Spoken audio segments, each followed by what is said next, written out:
Bonjour à toutes et à tous et bienvenue sur l'antenne de We Do Biz pour cette nouvelle émission qui est consacrée aujourd'hui à l'État-providence et la manière de réinventer, pourquoi pas, notre modèle social. Dans un pays qui peine à rétablir la situation de ses finances publiques, et où il est essayé désormais de réinventer notre modèle social et de mettre fin au coût de l'État-providence trop élevé disons-nous, en proportion de la richesse produite en France. Pour en parler avec nous, j'ai décidé aujourd'hui d'avoir à mes côtés Jean-Marc Daniel. Jean-Marc Daniel qui est économiste, professeur associé à l'ESCP Europe et directeur de la rédaction de la revue Sociétale. Bonjour Jean-Marc Daniel. Bonjour. Alors Jean-Marc Daniel, sous votre direction et celle de Frédéric Montlouis Félicité, délégué général de l'Institut de l'entreprise, vous venez de faire publier aux éditions Erol un dossier 2015 sur l'avenir de notre État-providence, dont le modèle est à repenser. Et beaucoup de contributeurs y ont d'ailleurs déjà participé, on va en parler. Première question, un mot peut-être sur les raisons qui vous ont poussé à traiter ce sujet.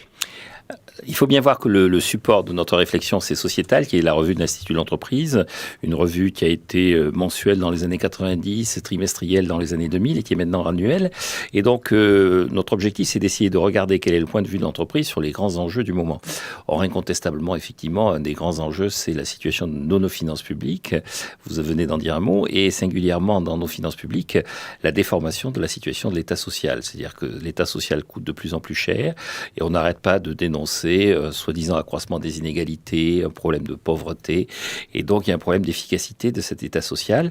Donc on s'est dit, est-ce que la situation peut être amendée, corrigée, ou est-ce qu'il va falloir reprendre le problème à la base et repenser complètement le fonctionnement de notre État social ? Et là, on se rend compte effectivement qu'il y a beaucoup à faire. Alors, quelques chiffres, il y en a un que je retiens là immédiatement. 35% de notre PIB en 1960 était dédié à la dépense publique. Aujourd'hui, 57%. Donc là, déjà, il y a un énorme écart qui s'est créé. Alors, il y a un énorme écart qui s'est créé, ça coûte de plus en plus cher, avec deux questions fondamentales. Est-ce que le service rendu est à la hauteur de cet accroissement de la charge ? Et puis deuxièmement, est-ce que dans un monde qui est un monde qui est marqué par les nouvelles technologies, est-ce que l'ensemble des éléments du social utilisent au mieux les nouvelles technologies ? Concrètement, on va vers des révolutions en matière de médecine. On va pouvoir maintenant opérer quelqu'un avec un chirurgien qui est à New York, un patient qui est à Paris. On va pouvoir utiliser de plus en plus des prothèses. On va pouvoir allonger considérablement l'espérance de vie. Et donc, est-ce que toutes ces nouvelles technologies, toute cette capacité à modifier le rapport de l'homme à sa santé, est-ce que l'État social tel que nous le connaissons l'a pris en compte ? Donc on a essayé d'expertiser ça avec là aussi deux paramètres supplémentaires par rapport à la période des années 60. C'est que la population a considérablement vieilli, c'est-à-dire qu'on a une population dont la démographie a changé depuis les années 60. Et un deuxième paramètre, c'est que nous sommes dans un projet de construction européenne sur lesquels il n'y a plus d'inflation. Et donc toute entité qui accumule de la dette devra un jour rembourser ou honorer ses engagements, alors que dans les années 60, l'inflation effaçait allègrement les dettes du passé. Alors, ce qui est curieux, c'est qu'en lisant l'ouvrage, et on en est pleinement conscient quand on discute avec le public, en règle générale, les Français reconnaissent les difficultés dans lesquelles nous sommes. Ils localisent plus ou moins facilement, effectivement, les origines, si on parle de la dépense publique, disons, du mal. Mais néanmoins, on laisse faire. On a l'impression qu'on laisse courir. Oui, je crois qu'il y a plusieurs raisons à ça. La première raison, c'est qu'il y a ce que j'appelle l'effet du baril. C'est-à-dire, nos dirigeants sont un peu dans un état d'esprit, donnez-nous encore 5 minutes, on va être obligé de faire des réformes, mais on se donne encore 5 minutes, comme Madame Dubarry réclamait 5 minutes au bourreau qui allait l'exécuter.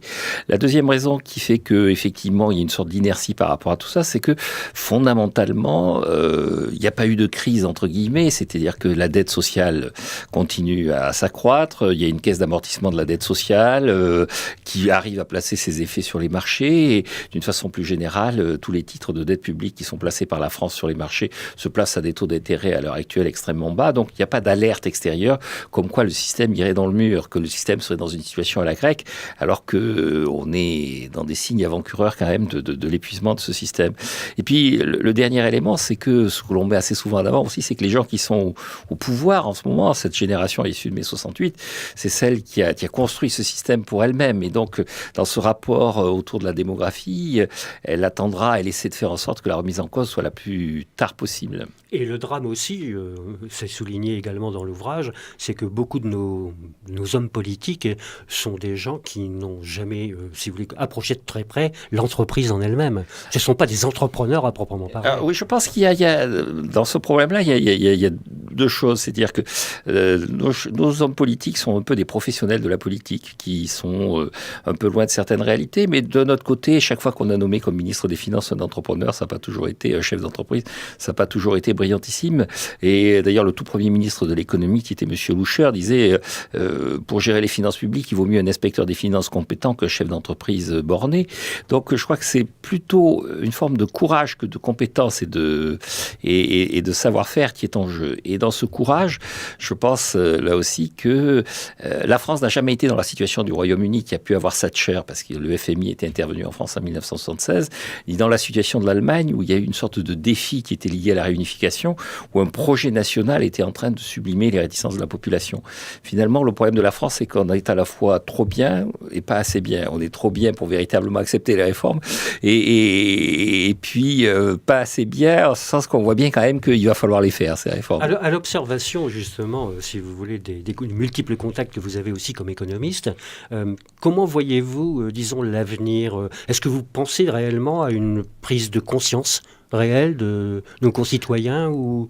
Enfin, quel est votre sentiment sur Alors, la ce qui est intéressant, c'est que l'année dernière, dans le numéro 2014 de Sociétal, nous avions intitulé notre numéro le déni, avec un point d'interrogation et un point d'exclamation. C'est-à-dire, est-ce que la France a conscience de ses difficultés ? Est-ce que la population française a conscience de ses difficultés ? Je pense que, à la fois, la population française attend qu'il y ait quelqu'un qui tienne un discours de vérité et qui lui dise, voilà les enjeux. La population française accepterait mal un discours churchillien en disant, il va y avoir du sang et des larmes, parce qu'elle ne perçoit pas la situation comme réclamant une telle violence. Mais de notre côté, elle sent bien que, dans le cas de l'État-providence, l'accumulation de dettes va être assez vite insupportable. Elle voit bien que les hôpitaux sont dans des situations, quand on va dans un hôpital, sont dans des situations d'appauvrissement qui commencent à devenir un problème pour la population. Elle voit bien que la GIRC, l'ARCO sont au bout du rouleau.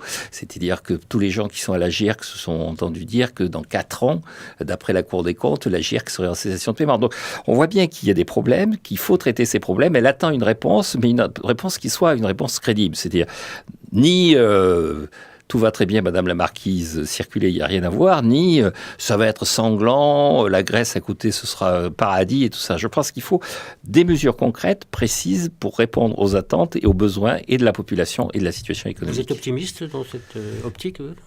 À la fois optimiste et pessimiste. Optimiste parce qu'on voit apparaître des gens qui ont quand même conscience de ça, une certaine envergure. Je pense à notre Premier ministre qui est assez carré dans son propos. Je pense à notre ministre de l'économie, Emmanuel Macron.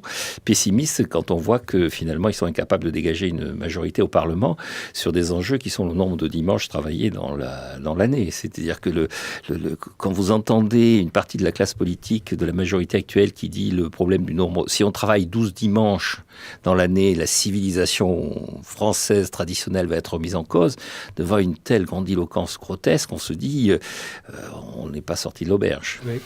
Un deuxième sujet qui est traité dans Sociétal 2015 et que je souhaite aborder avec vous, c'est celui de la mondialisation.